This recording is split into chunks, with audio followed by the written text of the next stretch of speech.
In this video, you will learn how to reset the password for your Arreya account. To begin, navigate to auth.arreya.com/login. In the bottom left corner, click Forgot Password. Next, enter your email address into the text field and click Email Me.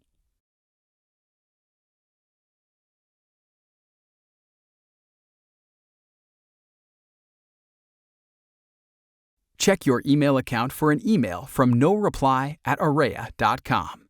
If you do not see the email in your main inbox, be sure to check your spam folders. Click the link inside this email and then enter your new password into the text field.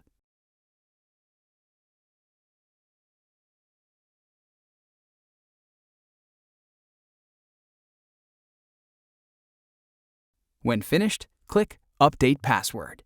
You should now be able to log into your Arreya account normally.